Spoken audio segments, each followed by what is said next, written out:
Hi, I'm Gavin. So I'm going to talk about another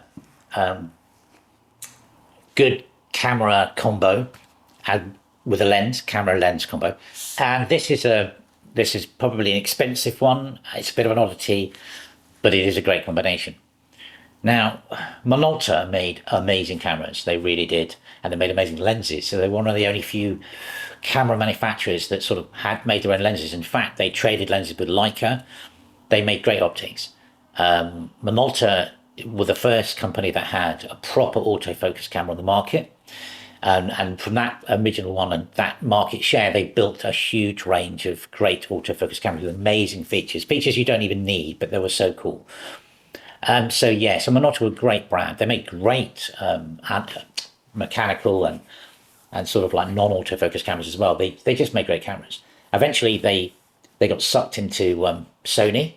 So I'm sure at some point, some of that amazing technology Minolta developed over the years is now you're seeing that in the Sony A7S or whatever. That's somewhere in there is the ghost of Minolta. But they made great cameras. And in the last sort of years before everything went over to digital, they sort of threw a couple of, it's called the 7. They threw the Minolta 7, I can't remember the designation of it out, but they also put their top of the range cameras was always the 9s. I've got a 9XI, there's a 9000. And the one I'm going to show you here, and this is just a lovely camera and a great combination with the lens, is the Minolta Dynax 9. It's this thing. Now, these cameras are incredible. They're really accurate. It has a top shutter speed of 1/12,000, so you can literally shoot anything with it. It was the last one they did, the last professional one they did. They sort of used to get a little bit derided because of the additional technology. I mean, they would always put things like a flash on the top, which most professional cameras don't have flashes. But it's also got a flash shoe as well.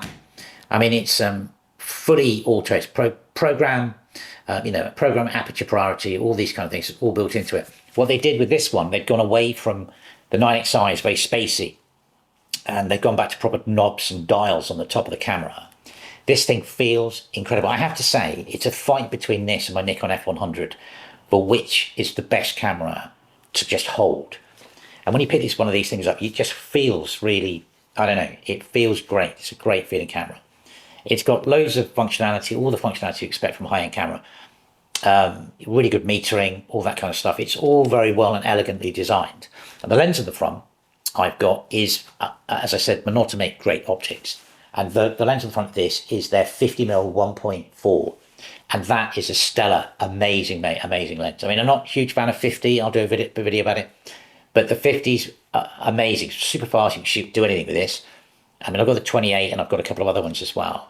But their prime lenses were really, really good. They have a look, they're special, the G lenses. They were the ones, I think, they originated the G sort of lenses. Those G lenses are what you see them with Sony lenses now, don't you? See the Sony G lenses. But yeah, so the Minolta Dynax 9, it's got various different designations.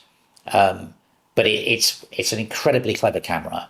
It feels really solid. It's got all those clever Minolta features like iStart, where you bring it up and it goes to focus straight away. And it's got all the basic stuff like AF from the back. I mean, this is one of my treasured cameras.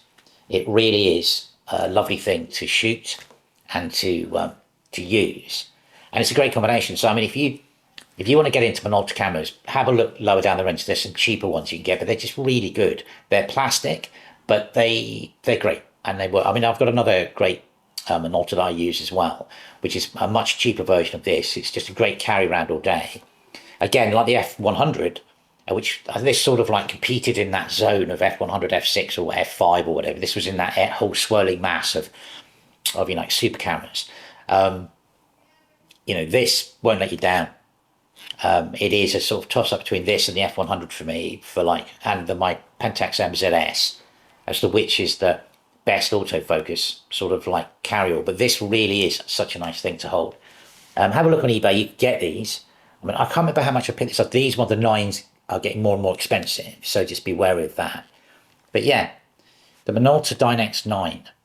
Have a look. I've done loads of Minolta videos because I love the cameras. They're really, really good. And they're not this one, but the other ones are really affordable, and they've got great optics. It's sort of slightly overlooked because you can't convert this stuff, these ones, I don't think, to any modern lens mount. So with the Nikons and the Canon lenses, the Canon EF, and then you've got the Nikon autofocus lenses, they can be used today. So the Minolta lenses are like dead end. You can't do anything with them. So you can get them, you know, reasonably cheaply. And yeah, that's a great camera. That's Minolta 9 with the 50, 1.4, or any of them really. The 28's great. Yeah, brilliant. Fantastic. Anyway, thank you very much for watching. Thanks.